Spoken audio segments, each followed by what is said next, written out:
Bonjour et bienvenue dans Skimag. Habitants, collectivités, entreprises, ils ont en commun d'agir en faveur de l'éco-responsabilité et ils montrent l'exemple. Mais au fait, c'est quoi être éco-responsable? Pour le savoir, nous nous sommes rendus à l'agence locale de l'énergie et du climat de Saint-Quentin-en-Yvelines. Être éco-responsable, c'est finalement adapter son comportement de manière à limiter l'impact de ses activités sur l'environnement. Dans notre vie de tous les jours, dans notre quotidien, nous nous déplaçons, nous nous chauffons, nous mangeons, nous faisons des achats. Dans toutes ces activités, eh bien, il y a des conséquences au niveau de l'environnement et sociétal également.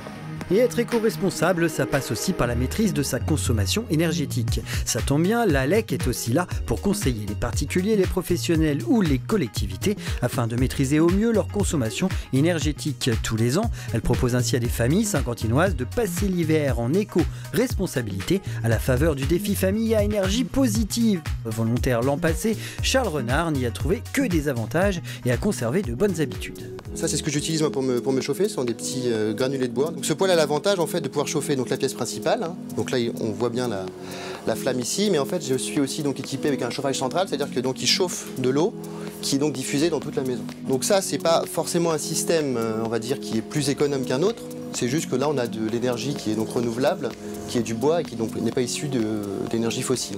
J'ai participé l'année dernière au défi famille énergie et moi j'étais intéressé par faire des économies d'énergie en fait pour vraiment un peu réduire ma facture sans avoir besoin de faire de gros travaux en fait d'isolation ou de choses comme ça.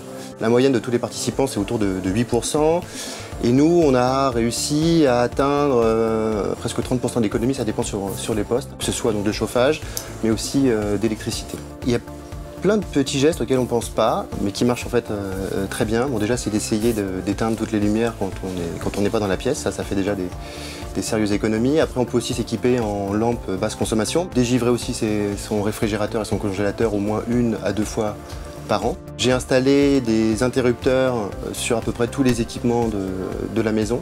J'ai installé aussi des programmateurs, par exemple comme la box pour Internet. En fait, je l'éteins de minuit à 7 h du matin.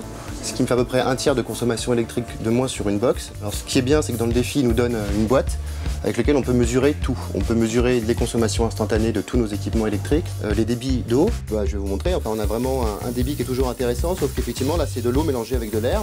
Avant d'installer les écomousseurs, on était je crois à 9 litres d'eau par minute sur la plupart des robinets de la maison. Et en fait avec les écomousseurs, on est tombé à 4-5.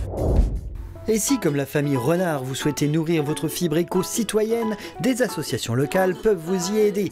En janvier 2013, Ski en Transition a ainsi lancé à Saint-Quentin-en-Yvelines le projet Les Incroyables Comestibles, pour une alimentation locale avec des fruits et légumes bio et gratuits pour tout le monde. Si, c'est possible. C'est un mouvement qui vient plutôt des pays anglo-saxons. Ici, ça se manifeste par des jardinières de la commune qui nous sont mis à disposition, nous, à l'association. Et donc, les gens, avec une petite affichette, savent qu'ils peuvent se servir, entretenir et se servir. Et puis après, c'est l'idée de cuisiner ensemble, de manger ensemble. Voilà, c'est tout ça.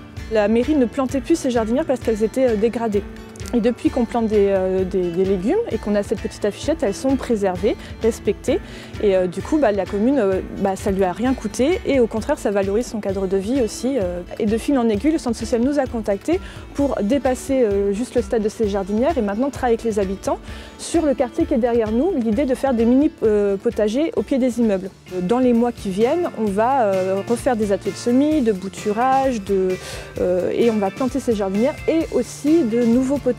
Donc dans des plates-bandes en herbe, on va les transformer en mini potager avec les habitants.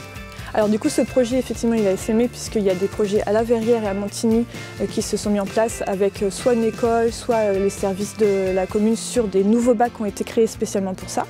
Et ici donc depuis 2 ans on a maintenant 11 jardinières mises à disposition par la commune et on a 7 projets de mini potagers dans le quartier qui est derrière nous.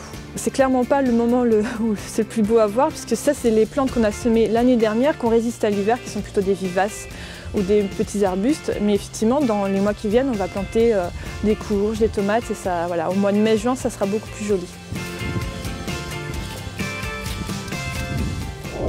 Plutôt dynamique, l'association est aussi à l'origine d'un verger dans ma ville qui a permis de planter près de 200 arbres dans la plupart des communes de Saint-Quentin-en-Yvelines et dans les communes limitrophes. Amazing, no?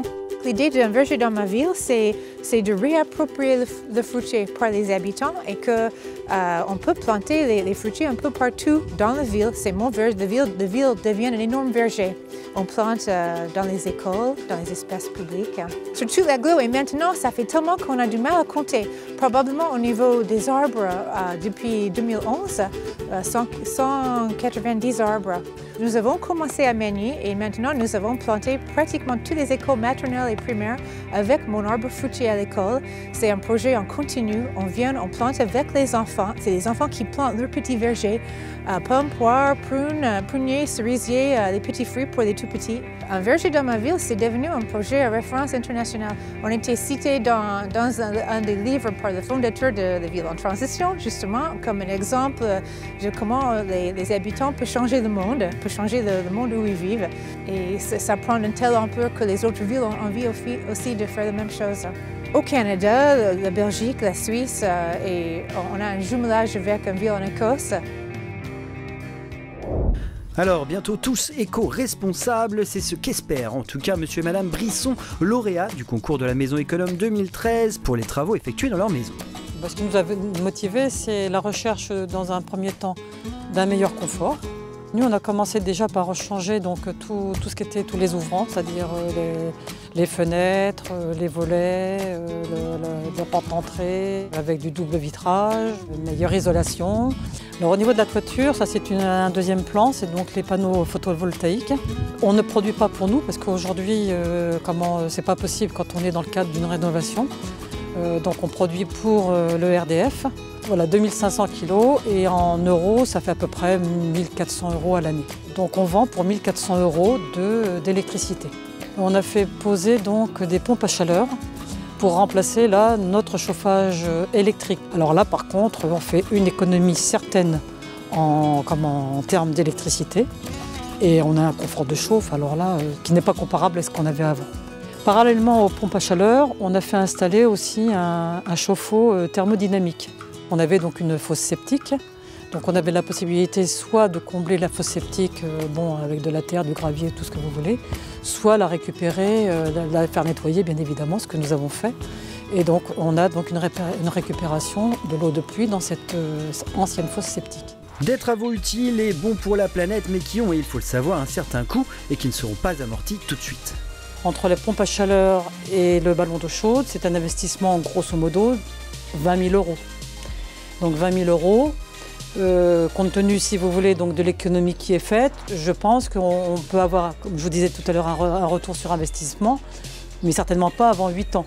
Concernant les panneaux photovoltaïques, je crois qu'on avait payé 20 000 ou 22 000 pour les 24 mètres carrés. Et là, je pense que le retour sur investissement, on ne peut pas l'envisager avant 10 ans. En revendant notre électricité 1400 €, ça nous efface quasiment notre facture de notre propre consommation que nous payons à l'ERDF. Home sweet home, mais parce qu'il faut bien sortir de chez soi et se rendre au travail, là encore des solutions existent pour se déplacer de manière éco-responsable, oui. Il y a le covoiturage bien sûr, ou encore les circulations douces, des modes de déplacement soutenus par la communauté d'agglomération de Saint-Quentin en Yvelines, la Casquie, qui s'est engagée dès 2008 aux côtés des acteurs économiques pour mettre en place 4 plans de déplacement inter-entreprises DPDIE.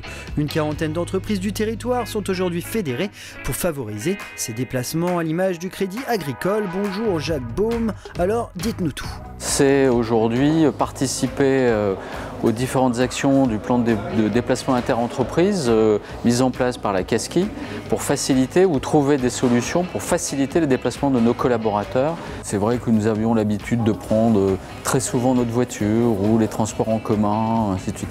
Aujourd'hui, il faut trouver des solutions alternatives, des solutions, on va dire, des déplacements doux, des moyens de transport doux.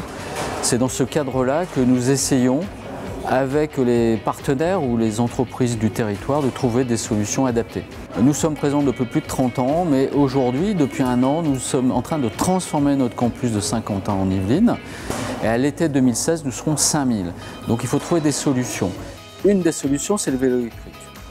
Donc, dans un projet de transformation du campus, on a cette offre qui correspond à quelque chose d'innovant, quelque chose de moderne. On a mis ça en place pour deux raisons essentielles. Le côté éco-responsable et deuxième, aussi sur l'autopartage. C'est une solution d'autopartage. C'est-à-dire que les vélos, on a une flotte de 10 aujourd'hui, les collaborateurs se les partagent. Je vois on l'a mis en place en juin 2014, quasiment 9 mois après, qu'un plébiscite sur cette solution. Si demain on enlevait cette proposition pour les collaborateurs, je pense que les collaborateurs diraient on revient en arrière. Bonjour. Quand ça a été mis en place, je trouvais ça vraiment génial parce que ça permet, moi qui ne viens pas en voiture ici, de pouvoir aller plus rapidement, soit au centre commercial quand il y a une petite course à faire, ou alors à la piscine de Saint-Cyr. J'utilise une fois par semaine au moins. Moi, je fais du vélo tous les jours pour aller à ma gare. Et je trouve que pour l'environnement, pas de besoin de polluer. On va aussi vite qu'en voiture, que si pour trouver une place de parking, c'est toujours très compliqué. Donc c'est vraiment pratique. Et bon, l'hiver, j'utilise, mais peut-être un peu moins, mais j'utilise quand même. Et l'été, c'est parfait parce que Saint-Quentin est bien équipé aussi en termes de voies cyclables. En s'y prenant assez tôt, le système de réservation fait que j'ai toujours réussi à avoir un vélo. Aujourd'hui, il faut savoir que nous proposons l'utilisation de ces vélos électriques sur une plage méridienne. C'est entre 11h30 et 15h. Nous sommes en train de réfléchir avec la DRH du groupe pour pouvoir l'étendre sur toute la journée. Pour pouvoir aller de mon domicile à mon entreprise et de mon entreprise à mon domicile. Nous avons d'autres projets sur l'autopartage, sur des développements de transport plus alternatifs tels que la voiture. Donc nous nous engageons dans cette voie. Ainsi se termine ce numéro de Skimag consacré à l'éco-responsabilité. Je vous donne rendez-vous le mois prochain pour une nouvelle émission consacrée à de jeunes talents qui ne vous laisseront pas indifférents. D'ici là, portez-vous bien.